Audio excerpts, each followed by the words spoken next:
What's up, you guys? It's your boy Felipe, and I'm coming at you again with a video that I'm getting a ton of DMs about. All you guys know that I'm in real estate, but today I'm talking about why I do not use the BRRRR strategy. Let's get started.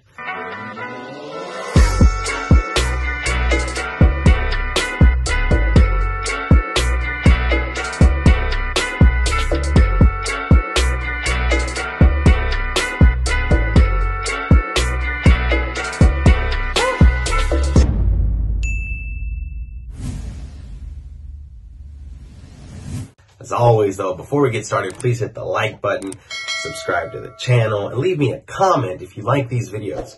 All right, so everyone knows the BRRRR strategy, the famous BRRRR strategy. It sounds like all of 2019, everyone talked about the BRRRR strategy. And then 2020 hit, and everyone wanted multifamily. And then the second half of 2020 hit, everyone wanted apartment complexes or mobile homes, right? It seems like there's these trendy things.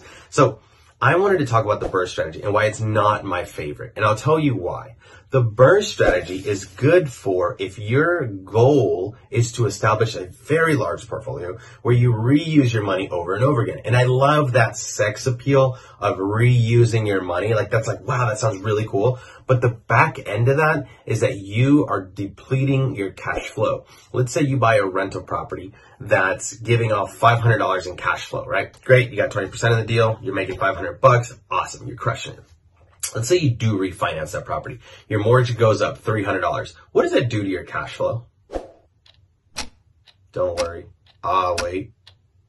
What it does is it makes your cash flow less than half of what you are making.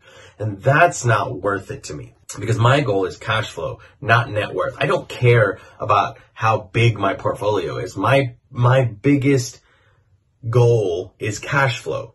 I want to retire early like I did at 30. Right? And I feel like a lot of times your goals are the same, but you're like, well, I only have capital for one deal. No, you only have capital for one deal now, right? So when you BRRRR, when you refinance the property, your mortgage goes up and your cash flow goes down. So you are actually, yes, getting some of your money back because you don't get all of it most of the time. You're going to get some of your money back, but your cash flow also just got cut in half. All that work you just did is cut in half because you wanted your money back, and now your cash flow is cut in half. And then that hopefully is enough to get another rental property that will now give you cash flow again, which if you refinance, you're cutting your cash flow in half. So if you think about it, you're buying 20 rental properties to get the same cash flow that I did with 10 rental properties. You are twice the amount leveraged, twice the amount putting yourself out there as I am with 10 rental properties, and I'm getting the exact same cash flow that you're doing. Now, granted, I get it. You have 20 rental properties and I have 10, but we have the same amount of cash flow.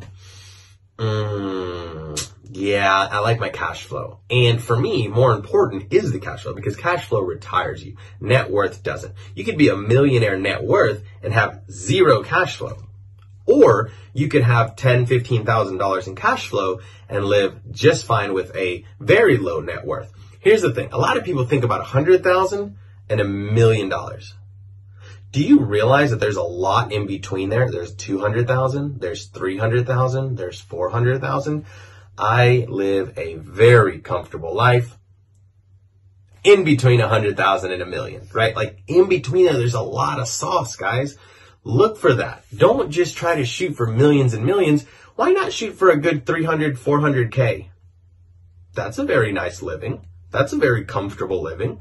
And that's achievable very quickly without using the BRRRR strategy. So what strategy does Felipe use? Well, I'll tell you. My story goes that I bought one rental property, cash, and I put a home equity line of credit on that property. I then used that HELOC to buy more properties. Now, the difference between that and a refinance is that I'm not paying any interest on that money until I use it. A refinance, you're paying immediately whether you have a deal or not. I use my HELOC only when I find home run deals. I buy them with my HELOC. I then refinance, pay off my HELOC, and then do it again. Doesn't that sound a little bit more sexy than just BRRRRing? Here's the difference. I don't get a fat check for Instagram every time I use my HELOC. On the BRRRR deal, you do. It's like they say, the best selling author wins. Selling is what the BRRRR is. HELOC is just a boring strategy to reuse that same money, but you're not paying interest on it and you're not losing cash flow while you use it. That's how we do it, guys. If you love this channel, go ahead and subscribe, leave me a like, leave me a comment if you want more questions answered. Thanks, guys.